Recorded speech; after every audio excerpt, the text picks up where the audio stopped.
Hello दोस्तों, आज कहानी मुगल साम्राज्य के दूसरे शासक की यानी हुमायूं की। दोस्तों, बाबर का सबसे बड़ा पुत्र और सबसे चहेता पुत्र हुमायूं 1530 में बाबर की मृत्यु के बाद मुगल साम्राज्य का दूसरा शासक बनता है। तो दोस्तों, यहाँ हम लोग देखने वाले हैं हुमायूं के प्रारंभिक जीवन की कहानी को। दोस्तों, हुमायूं का जन्म 6 मई 1508 को बाबर और उनकी रानी माहम सुल्ताना के पुत्र के रूप में हुआ था, जिसका नाम उन्होंने बाद में हुमायूं रखा। दोस्तों, बाबर अपने समय का एक योग्य और बहुत ही बेहतर सुल्तान माना जाता है और अपने पिता की भांति ही हुमायूं भी उतना ही वीर, योग्य और शासन की दृष्टि से बेहतरीन सुल्तान माना गया।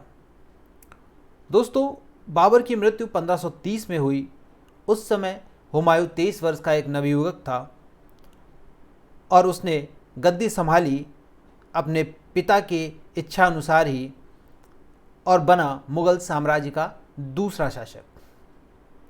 तो दोस्तों, बाबर ने अपने रहते एक वसीयत कर दी थी, जिसमें उसने मुगल साम्राज्य का उत्तराधिकारी हुमायूं को घोषित किया था। साथ ही अपने अन्य पुत्रों के लिए भी कुछ क्षेत्रों के अधिकार का निर्धारण कर दिया था।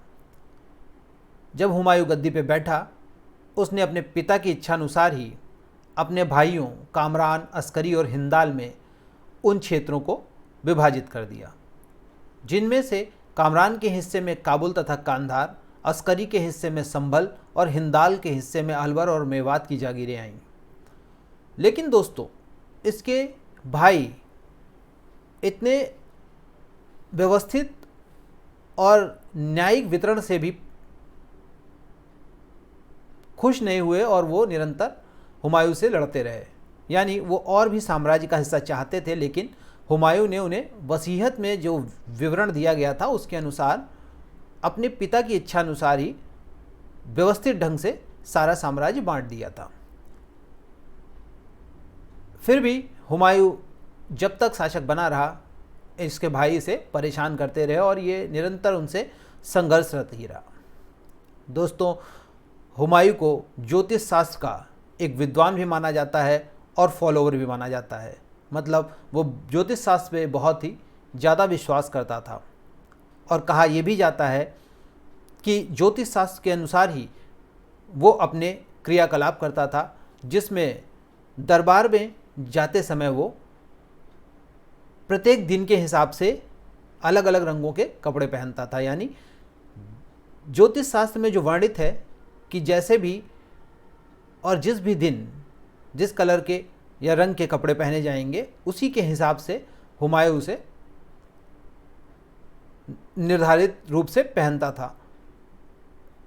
तो दोस्तों, वो योग्य भी था और विद्वान भी था और विशिष्ट क्षेत्रों का भी एक जानकार था।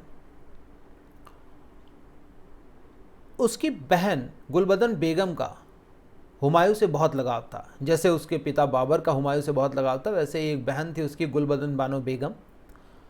उसका हुमायूं से बहुत लगाव था और उसने एक बेहतरीन काम किया कि हुमायूं के जीवनी को लिखा और उसको हुमायूं नामा से दर्ज किया। यानी हुमायूं नामा के नाम से उसने एक पुस्तक लिखी, जिसमें हुमायूं का जीवन विवरण मिलता है। दोस्तों, तो गुलबदन बेगम ने ये महत्वपूर्ण काम किया, जिससे हम लोगों को हुमायूं के इतिहास के बारे में और मुग़ल साम्राज्य के बारे में एक बेहतरीन जानकारी मिलती है। दोस्तों, हुमायूं का साम्राज्य या हुमायूं जब सम्राट बना, बड़ा ही कंट्रोवर्शियल रहा। यानी एक समय ऐसा आया कि हुमायूं को बहुत ही विपरीत परिस्थितियों का सामना करते हुए अपना साम्राज्य गंवाना पड़ा। हम लोग इसकी विस्तृत चर्चा करेंगे और उस व्यक्ति को भी जानेंगे जिसने हुमायूं को इस कदर पराजित किया कि उसे अपना साम्राज्य छोड़ के भागना पड़ा। लेकिन यहाँ देख लेते हैं निर्वासित जीवन के बारे में हुमायूं के, और ये इसलिए विशिष्ट है क्योंकि इससे पहले किसी सुल्तान के सामने ऐसी परिस्थिति नहीं आई थी। तो दोस्तों, निर्वासित जीवन के दौरान लगभग ये 15 वर्ष अपने साम्राज्य से दूर रहा और सिंध, अफ़गानिस्तान, ईरान जिसे फ़ारस कहते हैं, वहाँ तक ये निरंतर आता जाता रहा ताकि किसी तरीके से इसे शरण मिल सके। इस क्रम में बहुत से लोगों ने इसे मना भी किया और बहुत से लोगों में इसे शरण भी दी, जिनमें सबसे पहला नाम आता है इसके भाई हिंदाल के गुरु, आध्यात्मिक गुरु थे हिंदाल के, शिया मीर बाबा, या उनको दूसरे नाम से जाना जाता है मीर अली अकबर जामी के नाम से। दोस्तों, इन्होंने इसे शरण दी, हुमायूं को शरण दी और साथ ही अपनी पुत्री हमीदा बानो का इससे विवाह कर दिया। आगे चल के इसी हमीदा बानो और हुमायूं का पुत्र होता है जिसका नाम पड़ता है अकबर। तो दोस्तों, 5 अक्टूबर 1542 को इन्हीं हमीदा बानो का एक पुत्र आगे चलकर मुगल साम्राज्य का बहुत बड़ा सुल्तान बनता है और जिसका नाम होता है अकबर। दोस्तों, हुमायूं को निर्वासित जीवन के दौरान ईरान के शासक तहमास्प ने शरण दी और एक संधि की कि उसने कुछ क्षेत्र हुमायूं को साम्राज्य के तौर पे दे दिया कि हुमायूं उनका शासन संभाल ले, और उसके बदले में जो क्षेत्र हुमायूं को के पास थे वो तहमास्प को उसने दे दिए। तो इसके संधि के दौरान हुमायूं ने कंधार को ईरान को दे दिया और बदले में काबुल हासिल कर लिया। काबुल और गजनी हुमायूं के हिस्से में आ गए। लेकिन तहमास्प का जो विचार था वो संधि के अनुसार नहीं था। उसने क्या किया, चालाकी करना शुरू कर दिया और हुमायूं से जो संधि की थी उसे तोड़ना शुरू कर दिया। इसके चलते हुमायूं ने तहमास्प को जो कंधार की जागीर दी थी उसे वापस छीन लिया और दोनों के बीच में विवाद हो गया। तो कहने का मतलब है कि जब तक हुमायूं निर्वासित रहा वो कभी स्टेबल नहीं हो पाया और न स्वतंत्रतापूर्वक कहीं स्थापित हो पाया। हमेशा वो शरण में ही बना रहा, किसी न किसी ने के साथ वो हमेशा विवादों में बना रहा, या वो एक बेहतर सम्राट की भांति कभी कार्य नहीं कर पाया। उन 15 सालों में वो इधर उधर विचरण ही करता रहा। यही कारण था कि हुमायूं ने बहुत बेहतर कार्य नहीं किया, जबकि वो बहुत ही योग्य और बहुत ही कुशल व्यक्तित्व का था। दोस्तों, अब हम लोग बात करते हैं हुमायूं के द्वारा लड़े गए युद्धों और आक्रमणों के बारे में, क्योंकि इससे निकल के आएगा कि हुमायूं किस तरीके से अपने साम्राज्य से विस्थापित हो गया था 15 सालों के लिए। तो दोस्तों, सबसे पहला युद्ध इसके हिस्से में आता है 1531 का, जो कालिंजर का युद्ध कहा जाता है। इसमें गुजरात के शासक बहादुर शाह और हुमायूं के मध्य युद्ध हुआ था और इसमें हुमायूं हार गया था। दोस्तों, 1532 में दोहरिया का एक युद्ध होता है महमूद लोदी के साथ हुमायूं का। इसमें हुमायूं जीत जाता है और उसने जौनपुर पर अधिकार कर लिया। 1532 में चुनार का पहला घेरा या पहला आक्रमण किया शेर शाह के विरुद्ध। लेकिन दोस्तों, 4 महीने हुमायूं चुनार के किले के बाहर अपनी सेना लिए पड़ा रहा और शेर शाह चुनार के अंदर कब्जा किए रहा। मतलब शेर शाह के हिस्से में चुनार का किला था उस समय और इसे हुमायूं जीत नहीं पाया।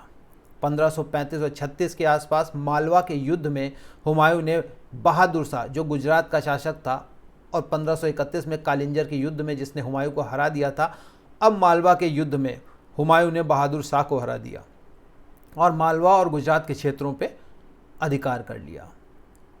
वक्त आया 1537 का, चुनार पर दूसरा आक्रमण किया हुमायूं ने और इसके एक तोपची रूमी खां ने इतना कुशल तोप संचालन किया कि इसने चुनार के किले से शेर शाह को भगा दिया या हरा दिया और चुनार का किला हुमायूं के कब्जे में आ गया।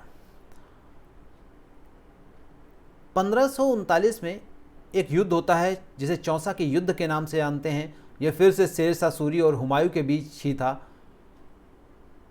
इसमें शेर शाह ने फिर से हुमायूं को पराजित कर दिया और हुमायूं को जान बचाने के लिए गंगा में कूदना पड़ा, जिसे एक बाद में एक भिश्ती ने, एक नाव चलाने वाले ने बचा लिया था।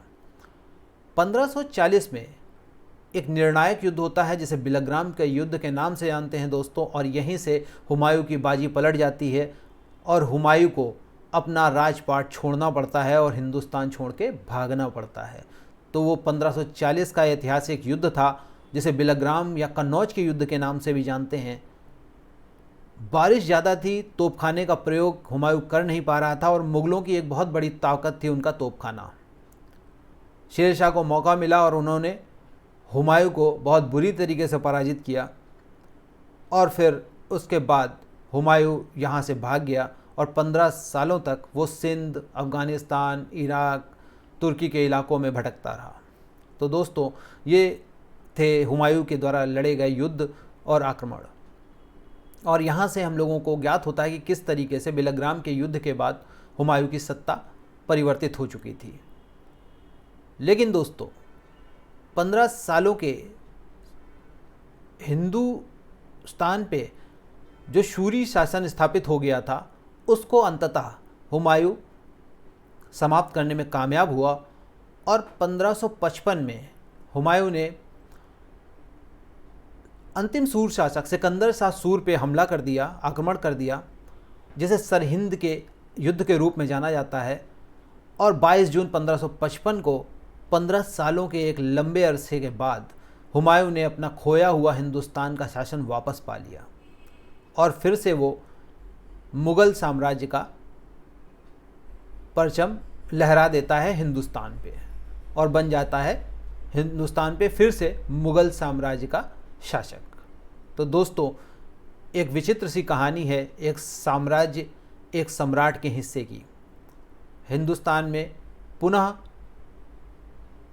अब राज्य था मुग़लों का और बीच में 15 सालों तक सूरी वंश की स्थापना की थी शेर शाह सूरी ने, और 15 वर्षों तक शासन, दिल्ली का शासन कहें या हिंदुस्तान का शासन पूरी तरीके से सूर वंश के हाथों में चला गया था।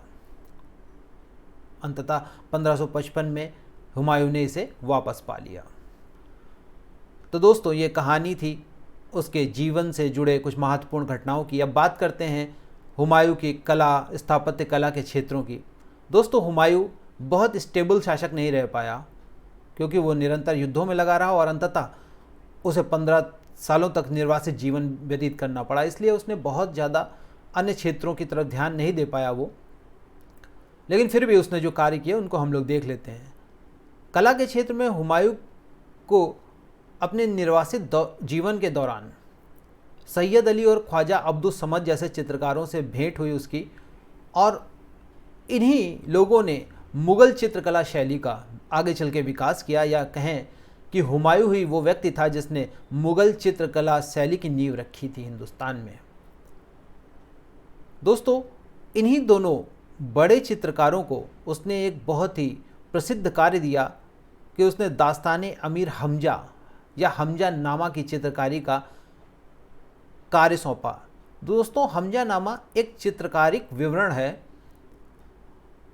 एक प्रसिद्ध इस्लामिक संत का, और इसको एक तरीके से बहुत ही बेहतर ढंग से सैयद अली और ख्वाजा अब्दुस समद ने डिस्क्राइब किया है अपने हमजा नामा चित्रकारी के अनुरूप। यानी हमजा नामा एक चित्रकारी का, या कहें कि एक विवरण है, एक सिलसिला है चित्रकारी का। दोस्तों अगर स्थापत्य कला की बात करें हुमायूं के, तो उसने एक इमारत बनवाई थी दीन पनाह नाम से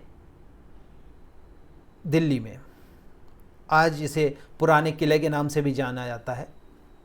आगरा और हिसार में एक मस्जिद बनवाई थी इसने।